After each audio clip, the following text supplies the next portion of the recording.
This week we're talking to the man behind Solo's music, John Powell. And Pablo Hidalgo is taking us on a top secret tour of Dryden's study to look at all of his artifacts up close. This is the Star Wars Show from the Lucasfilm headquarters in San Francisco. Here's your hosts, Andy and Anthony. Hello and welcome to the Star Wars Show, a show that has a mandatory policy where if you take a week off work, you need to grow a beard. It's a very weird clause in both of our contracts. I think it's left over from the George era. Let's go to the news. I keep getting hair in my mouth. How do you eat with this? Oh, eating's not the problem, it's sneezing.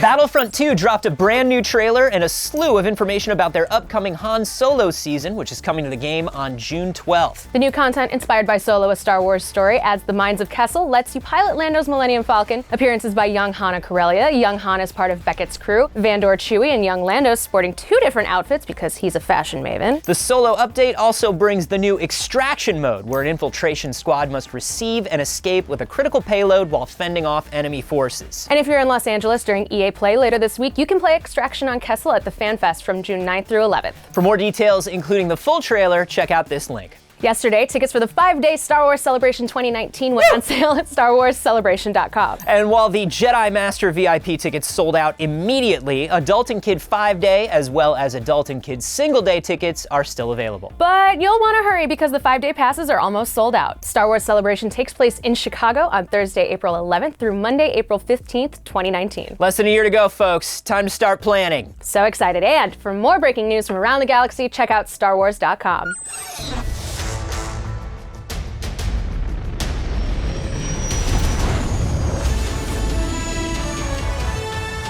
Welcome to the private offices of Dryden Vos, galactic gangster. He's not around, otherwise I wouldn't dare sit in his chair. Now in actuality, I'm at Pinewood Studios where they've created this amazing 360-degree set. What I want to show you is the kind of cool stuff you'll find in Dryden's office. The thing you recognize about Dryden Vos is that he likes to show off his collection, including this trove of rare artifacts taken from various cultures around the galaxy. Longtime readers of the Star Wars comic may recognize the dancing goddess.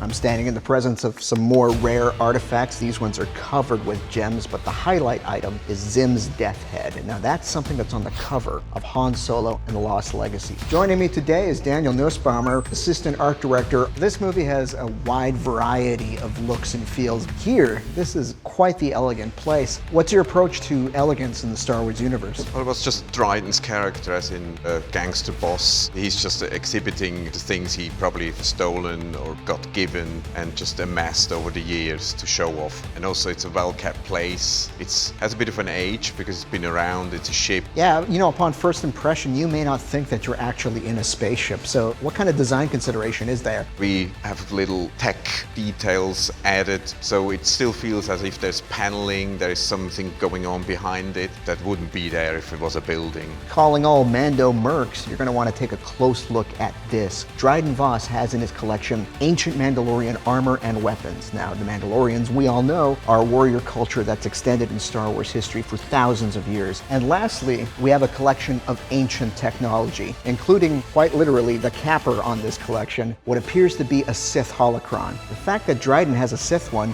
should settle any doubts as to the nature of his character. I'm here in the studio of legendary composer John Powell with the man himself. Thank you for having us out. Legendary? Legendary. I think so. I think the first time I had really taken notice of one of your scores, it was probably Born Identity. It's one of those things, you always try and do music that works as well as it can for a film, and sometimes you just get these lucky moments when, in this particular case, I was trying to change the way I sounded, and the filmmaker didn't want a big action score as it sounded at the time. So it was a reactive score. It was just simply whatever you normally would do for one of these scores, just do the opposite. But the way to do it, compare it with the way that John Williams writes. I've been studying all his sketches from the original films, and it's extraordinary extraordinary. I mean, it's compositional rigor at its highest level. You and John have two very different sounds, two very different styles. This is a Star Wars movie that very much has its own sort of identity. John obviously wrote the Han theme. The score is you. How does something like that work for you, first of all, as a composer, coming into Star Wars? When I was asked, was I interested in doing it, they up front said, and John's going to write a tune. I wouldn't necessarily have done it unless that was the case. I would have been too nervous to do it. Knowing that he was going to be on,